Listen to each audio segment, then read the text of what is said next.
Alright, देखिए बच्चों, आज हम बात करेंगे ऑब्स्ट्रक्टिव शॉक की। ऑब्स्ट्रक्टिव शॉक में बेसिकली शॉक में हमने पढ़ा कि ओवरऑल या तो वॉल्यूम कम हो, हाइपोवॉल्यूमिक, हार्ट में कोई डिफेक्ट हो, कार्डियोजेनिक शॉक, और आपके और भी डिफरेंट टाइप के। तो ओवरऑल शॉक में किसी पर्टिकुलर ऑर्गन को अगर हम बोलते हैं कि शॉक लाइक स्टेट में है, इट मींस उस पे ब्लड फ्लो क्या हो रहा है, कम हो रहा है। अब यहाँ पे जो हमारा शॉक का टाइप है that is obstructive shock. It means आपका जो ब्लड फ्लो है, सपोज ये ब्लड वेसल है, तो इसकी फॉरवर्ड जो यहाँ पे सेल्स होंगी, तो यहाँ पे अगर कोई ऑब्स्ट्रक्शन आ जाता है तो वो ऑब्स्ट्रक्शन की वजह से फर्दर जो ब्लड की सप्लाई है इस सेल में वो क्या हो जाएगी, लेस। तो due to this obstruction blood flow कम हुआ, तो इसको हम बोलेंगे क्या, ऑब्स्ट्रक्टिव शॉक। तो बेसिकली ऑब्स्ट्रक्टिव शॉक में फिजिकल ऑब्स्ट्रक्शन की वजह से आगे फर्दर ब्लड फ्लो क्या हो जाता है, कम हो जाता है। अब फिजिकल ऑब्स्ट्रक्शन बच्चों जरूरी नहीं कि ये सपोज अच्छा, बात करते हैं फिजिकल ऑब्स्ट्रक्शन क्या हो सकता है। तो आपका ये एथेरोमेटस प्लेग भी हो सकता है, आपका ये क्या हो सकता है, फैटी प्लेग भी हो सकता है, आपका ये क्या हो सकता है, क्लॉट भी हो सकता है, राइट। आपका कोई ऐसा ऑब्स्ट्रक्शन होता है, सपोज करिए यहाँ पे फ्लूइड का डिपोजिशन हुआ, राइट। तो फ्लूइड के डिपोजिशन से अब यहाँ पे जब डिपोजिशन होगा तो ये अंदर की तरफ क्या होगा, कंप्रेस्ड होगी, और इस कंप्रेशन की वजह से भी फर्दर ब्लड फ्लो क्या होगा, इस सेल में कम होगा। तो फ्लूइड एक्यूमुलेशन या डिपोजिशन भी कई बार ऑब्स्ट्रक्टिव शॉक की वजह बनता है। तो हम इसको ऑब्स्ट्रक्टिव शॉक को बेसिकली एग्जांपल से समझेंगे। इसको, और ये डायग्राम जो है ये आपका पूरा वेस्कुलर कंपार्टमेंट को शो कर, जस्ट एक इमेजिन करिए ये पूरा आपका बॉडी का वेस्कुलर कंपार्टमेंट है।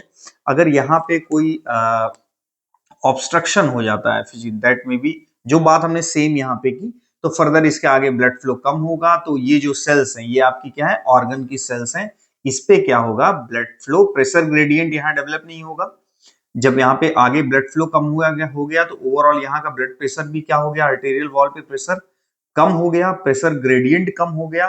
तो यहाँ पे ऑक्सीजन का ट्रांसफर या न्यूट्रिएंट एनर्जी का ट्रांसफर भी कम हो गया। और उस केस में ये जो सेल्स हैं जिन ऑर्गन्स की, वो किस स्टेट में चली गई, शॉक लाइक स्टेट में। तो ये तो हो गया ऑब्स्ट्रक्टिव शॉक को डिफाइन करने की बात। अब हम बात करते हैं कि बेसिकली जो इसके एग्जांपल्स हैं लाइक पल्मोनरी इम्बोलिज्म। तो पल्मोनरी इम्बोलिज्म में बेसिकली जो आपका लंग्स होता है, लंग्स में जो आर्टरीज सप्लाई, आर्टरीज जो ब्लड की सप्लाई कर रही हैं, जिसे न्यूट्रिएंट ट्रांसफर हो रहा लंग्स की सेल को, उस आर्टरीज में अगर ब्लॉकेज हो जाए, और वो ब्लॉकेज बेसिकली किसी थ्रोम्बस का होगा, क्लॉट का होगा, तो उसको हम बोलते हैं बेसिकली पल्मोनरी इम्बोलिज्म। तो पल्मोनरी इम्बोलिज्म में बेसिकली आपके लंग्स में जो आर्टरीज ब्लड सप्लाई करती हैं उसके, उसमें क्या किसका डिपोजिशन होता है, क्लॉट का। तो अब अगर इसके ट्रीटमेंट की बात करें तो हमारा पहला टारगेट यहाँ पे क्या होने वाला है कि हम कौन सी ड्रग यूज करें, थ्रोम्बोलाइटिक्स, ताकि हम उस क्लॉट को क्या कर सकें, ब्रेक कर सके और ब्लड फ्लो को प्रॉपर कर सकें। इसी तरीके से दूसरा एग्जांपल है हमारा कार्डियक टैम्पोनेट। कार्डियक टैम्पोनेट में क्या होता है कि आपका जो हार्ट है उसकी सबसे बाहर की लेयर है पेरिकार्डियम।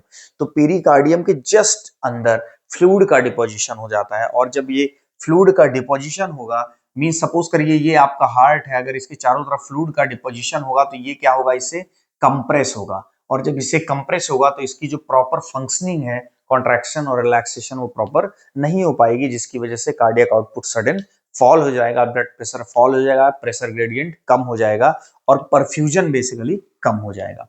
तो ओवरऑल कार्डियक टैम्पोनेट में accumulation of fluid under the pericardium हो जाता है, जिसकी वजह से हार्ट की फंक्शनिंग प्रॉपर नहीं होती। और इसके ट्रीटमेंट में जो यूज करते हैं वो पेरिकार्डियोसेंटेसिस करते हैं। पेरिकार्डियोसेंटेसिस नथिंग बट आपका लाइक ये हार्ट हो गया, हार्ट की जैसे मैंने लेयर बताई, सपोज करिए फॉर एग्जाम्पल ये हार्ट है और ये इसकी पेरिकार्डियम की लेयर है। तो अब फ्लूइड का यहाँ पे क्या हो गया, डिपोजिशन। अब फ्लूइड के डिपोजिशन से हार्ट की फंक्शनिंग प्रॉपर नहीं हो रही, तो आप with the use of needle आप इसको क्या करेंगे, निडल इसके फ्लूइड को बाहर की तरफ सक करेंगे, इसको बोलते हैं पेरिकार्डियोसेंटेसिस, राइट। अब हार्ट की यहाँ पे फंक्शनिंग को बढ़ाने के लिए, कॉन्ट्रैक्शन को बढ़ाने के लिए कई बार हम आइनोट्रोपिक एजेंट को भी सजेस्ट करते हैं। तो ये आपका ओवरऑल जो एक छोटा सा टॉपिक था ऑब्स्ट्रक्टिव शॉक। अब देखिए ऑब्स्ट्रक्टिव शॉक में डिपेंडिंग ऑन क्या आपको पल्मोनरी एम्बोलिज्म हो रहा है या कार्डियक टेम्पोनेट हो रहा है या इसके लाइक का एग्जांपल है न्यूमोथोरैक्स भी हो सकता है जिसमें प्लूरल कैविटी में एयर फिल्ड हो जाती है। ओवरऑल कुछ भी हो इसमें सिम्टम डिपेंडिंग ऑन द आपको कहां से रिलेटेड प्रॉब्लम है आते हैं, लेकिन कॉमन जो प्रॉब्लम है आपका लो ब्लड प्रेशर होगा, शॉर्टनेस ऑफ ब्रीथ होगी, रैपिड हार्ट रेट होगा। Rapid heart rate is a compensatory mechanism और डिक्रीज यूरिनरी आउटपुट। तो ये आपके साइन एंड सिम्टम है। ये बेसिकली इसमें दो एग्जांपल्स लिया मैंने जो इसके यहाँ पे ट्रीटमेंट है। सो और यहाँ पे हमने क्या बोला, physical obstruction to the blood flow that may be thrombus, that may be fatty atherosclerotic deposition, or that may be any kind of accumulation of fluid as we have seen in the cardiac tamponade. So this was all about the obstructive shock. Thank you very much.